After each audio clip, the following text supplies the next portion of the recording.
existential risk is also depending on the knowledge of the time and where you are in time itself. Because in the 1900s, you wouldn't necessarily think that potentially the biggest existential risk would be a meteor impact, although perhaps it would be. One of the pieces I was reading was that during the early years of trains, most people actually thought that the human body couldn't handle traveling at more than 30 miles an hour and thought that was an existential risk. So they thought if you were to move in the train at a certain speed, everyone was just going to die. So I thought like, wow, okay. Yeah. The other one was the first sort of phones as well. A lot of people were hesitant with electric shocks, and they also categorized it as an existential risk. And that was 40 years ago. Same thing was said about planes, heart attacks, and Y2K. Yeah. So I think depending on the time, obviously to us now, like that, traveling at more than 30 miles per hour or 50 k's an hour. Yeah. That doesn't sound like an existential risk at all. That's a normal jog for me. One of the things that I've sort of read about it as well, though, is that it's actually quite simple for us to, if we are really preoccupied about the heat that we are creating, we can do things that are not addressing the root issue, but you can actually just slow down the heating of the Earth. And one of the examples was given by a guy from NASA. He just said, all you would have to do is send, a couple of things out to outer space, put out a huge tarp, which you can do. Like it's completely feasible to do, about the size of like a US state, which can be like tethered up there, and you just block out whatever percentage of the solar energy coming through, and that would already lower the heat of the Earth. So you sort of mentioned that that's a thing you can do right now.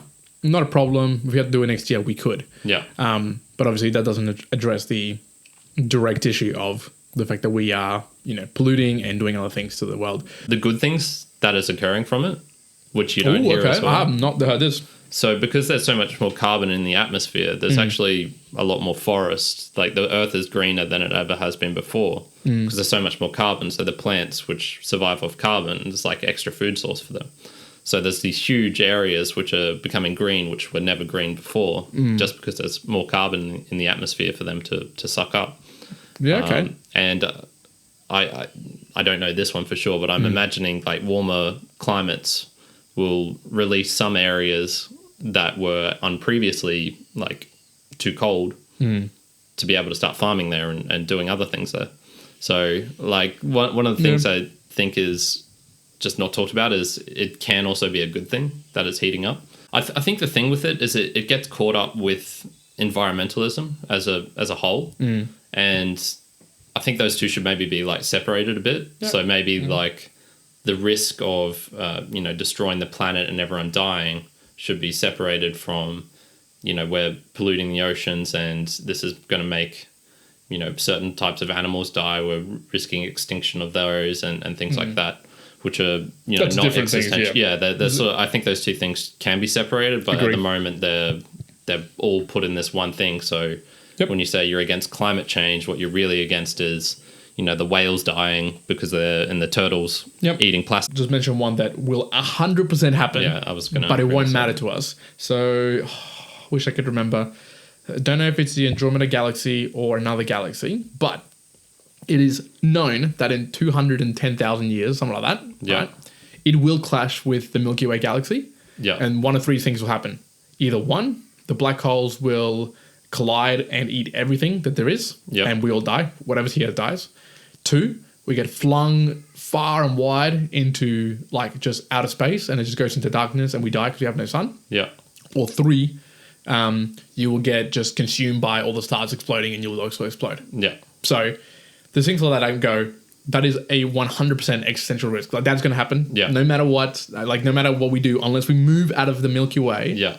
210,000 years from now, we're dying. 100% chance almost that something's going to hit us, whether it's, asteroid, comet, something else, another planet, another galaxy. That's going to happen at some point. The Earth, the sun blowing up. Yeah. Going to happen, but it's just that time frame. Yeah. We might not see it ever in our generation or a couple of generations. And in fact, by the time Elon Musk's third baby generations created everyone to be able to space travel everywhere, we might not be here anymore and whatever, but it is something that if we're staying on Earth, it's going to take out humanity. There's going to come a point where a superbug is going to come through without any, really easily foreseeable way to sort of cure it, and spread so fast that it will just kill just a large amount of the population just in the way it's going to spread. Yeah. And I think to me it's a much bigger existential risk is back in the day, in like the 1800s or the 1900s, whether it's the Black Plague or another issue, everyone in the city or the township would die. Like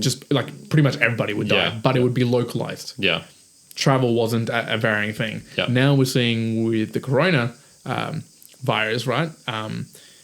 It's already gone to Australia, it's already gone to UK or whatever, because everyone's traveling, everyone's moving. It's a much more global world we live in. Yeah.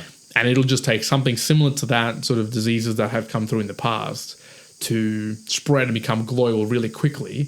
And all of a sudden, everyone's faced with just this huge amount of deaths and things that you could imagine. So I think for me, that's probably the biggest existential risk that I see. The interesting thing with some of this stuff is, like, I can see how one thing we'd think of as a risk could also be the cure for another one. So, for example, what you're talking just about then, what if we get to a world where virtual reality is so good that it's indistinguishable from now?